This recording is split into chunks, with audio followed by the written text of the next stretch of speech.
जय श्री राम। एनवीटीवी नेटवर्क में आपका स्वागत है। वक्फ संशोधन बिल के रास्ते में चाहे कितनी भी अड़चने आए, लेकिन सरकार रुकने वाली नहीं है। मोदी सरकार हर अड़चन को पार करते हुए वक्फ संशोधन बिल को तय समय से और पूरी तरह लागू करने को लेकर जुटी हुई है। पहले वक्फ संशोधन बिल संसद में पास कराया गया, बहुमत ना होते हुए भी सरकार ने लोकसभा राज्यसभा में इसे पास कराया। इसके बाद वक्फ संशोधन बिल को जब सुप्रीम कोर्ट में चुनौती मिली तो फिर सरकार ने न्यायपालिका और विधायिका के दायरे बताए, उनके अधिकार बताए और इस पर स्टे लगने से रोक लिया। और फिर सरकार ने वक्फ कानून को लेकर एक वक्फ पोर्टल जारी किया, जिसमें सभी वक्फ बोर्डों को, राज्य बोर्ड को, सभी राज्य बोर्डों को अपनी संपत्तियां, जो वक्फ की संपत्तियां हैं, उनको रजिस्टर करना था। उनके कागज दिखाने थे। एक तरह से वक्फ पोर्टल पर सभी राज्य बोर्डों को अपने वक्फ संपत्तियों को अपडेट करना है, वहां पर रजिस्टर करना है।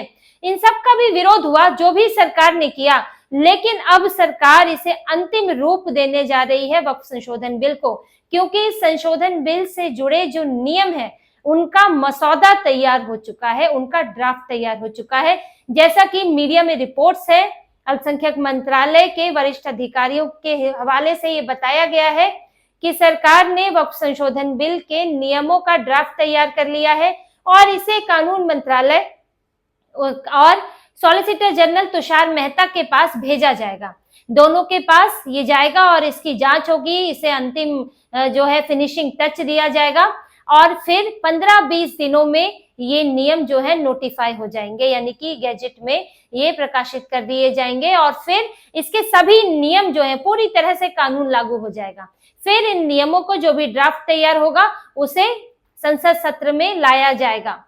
और जैसा कि नियम कहता है कि जरूरी नहीं है कि संसद सत्र में पहले लाया जाए, पहले नियमों को आप नोटिफाई भी कर सकते हैं, बाद में इसे संसद में लाया जाएगा, सांसदों के सामने रखा जाएगा। अब देखिए नियम क्या है।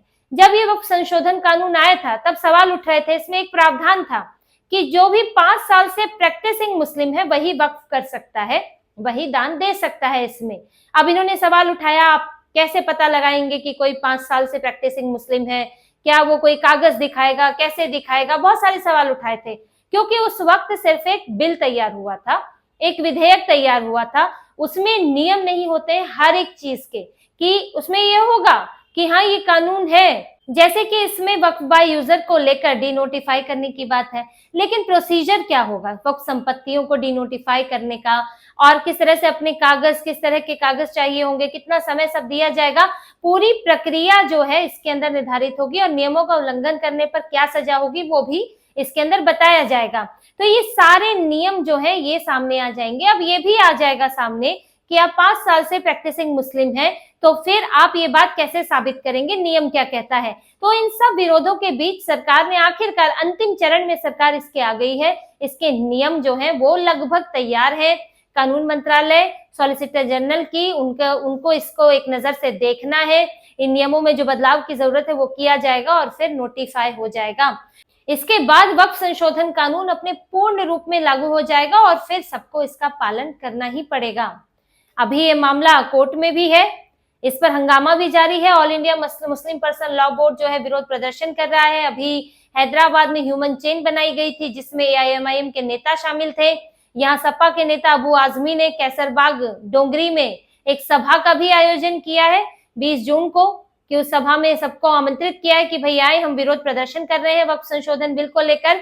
तो इनके विरोध प्रदर्शन जारी है।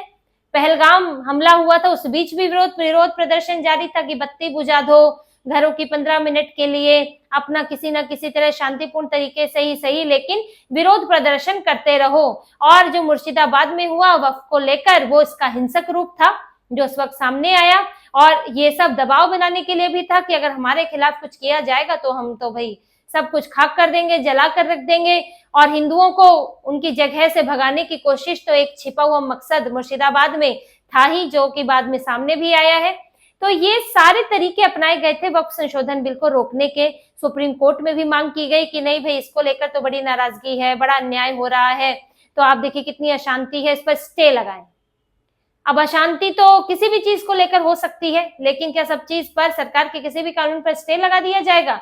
हर कानून से हर कोई सहमत तो होता नहीं है, लेकिन उस वक्त जो सीजेआई संजीव खन्ना थे उन्होंने अपनी रुख दिखाया कि वो शायद स्टे लगा सकते हैं।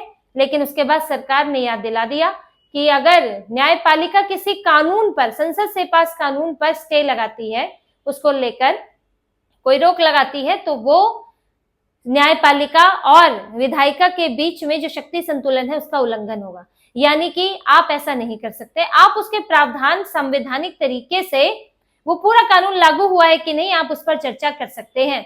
तो जिसके बाद फिर जो सीजेआई, पूर्व सीजेआई संजीव खन्ना थे, उन्होंने इस मामले को आगे बढ़ा दिया। उन्होंने कहा कि मेरा रिटायरमेंट होने वाला है, 10-12 दिनों में उनका रिटायरमेंट था भी, तो उन्होंने इस पर कोई स्टे नहीं लगाया और मामला जो है नए सीजेआई बीआर गवई को दे दिया। और उनकी बेंच, अब इस 2 सदस्यीय बेंच है जिसने इस मामले की सुनवाई की और इस पर अंतरिम आदेश सुरक्षित रखा हुआ है। और जब छुट्टियां खत्म होंगी सुप्रीम कोर्ट की, कोर्ट में अभी इस वक्त छुट्टियां चल रही हैं जो जुलाई में खत्म होंगी पहले हफ्ते में, और उसके बाद जब बेंच लगेगी सीजेआई की, क्योंकि अभी उनकी कोई बेंच नहीं है छुट्टियों में, पहले ही उनकी बेंच खत्म हो गई है, तो जब नई बेंच लगेगी तब अंतरिम आदेश क्या है उनका वो आएगा। वो अंतरिम आदेश देना भी चाहते हैं कि नहीं, ये सामने आएगा। और तब तक तो बहुत कुछ हो चुका होगा, वक्फ पोर्टल बन ही चुका है, ये नोटिफाई हो जाएंगे, मॉनसून सत्र आएगा उसमें भी पेश हो जाएगा। और फिर अभी अपनी कवायद कोर्ट में करते रहे, कोर्ट में लंबा मामला है, चलता रहेगा 7-8 महीने। और ये तो छोड़िए, नियम तो ये कह रहा है कि वक्फ पोर्टल पर 6 महीने के अंदर सभी संपत्तियां रजिस्टर करनी ही पड़ेंगी। बहुत होगा तो 1 महीना और आपको मिल जाएगा, लेकिन इससे ज्यादा आपको समय नहीं मिलेगा और आपको अपनी संपत्तियां दर्ज करनी पड़ेंगी। तो जब तक कानून आएगा तब तक तो संपत्तियां रजिस्टर हो जाएंगी वक्फ पोर्टल पर। इसको भी लेकर all India Muslim person law board ने अपनी याचिका दायर की थी कि कंटेम्प्ट ऑफ कोर्ट है, जब इसी प्रावधान पर ही सवाल उठाया गया है रजिस्ट्रेशन को लेकर, क्योंकि इनका तो कहना है कागज नहीं दिखाएंगे, कागज दिखाना ही नहीं चाहते किसी चीज के, क्योंकि कागज दिखाएंगे तो सब कुछ कानून के मुताबिक करना पड़ेगा। तो इस पर आपत्ति जताई थी, अभी उस पर भी सुनवाई नहीं हुई है, जब तक छुट्टियां पूरी नहीं होती तो सुनवाई नहीं होगी। तो जब तक अब ये मामले ऐसे ही चलता रहेगा, अंतरिम आदेश आना बड़ा मुश्किल लग रहा है, कोर्ट में मामला चलता रहेगा और सरकार इधर अपने काम करती रहेगी, वक्फ बोर्डों को अपनी संपत्तियां दर्ज करानी पड़ेंगी, रजिस्टर करानी पड़ेगी, कागज दिखाने पड़ेंगे।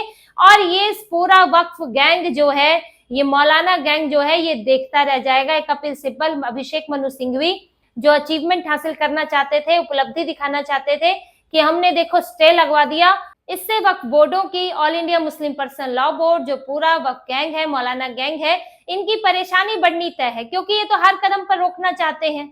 इन्होंने अभी तक कोशिश यही की है, लेकिन अब जब ये नहीं हो रहा है तो इनकी दिक्कत तो बढ़ेगी ही। और हो सकता है इन नियमों को लेकर भी ये कोर्ट पहुंच जाए, हर बात पर कोर्ट पहुंच जाते हैं, लेकिन कुछ खास फायदा होता दिख नहीं रहा है। सरकार नियम लाएगी, नोटिफाई हो जाएगा तो वो लागू हो जाएंगे और फिर उनके अनुसार ही सभी वक्फ बोर्डों को चलना होगा। तो इसी तरह की और खबरें और विश्लेषण आपके लिए लाते रहेंगे। हमसे जुड़े रहिए, सब्सक्राइब कीजिए, कमेंट कीजिए। बहुत बहुत धन्यवाद। जय श्री राम।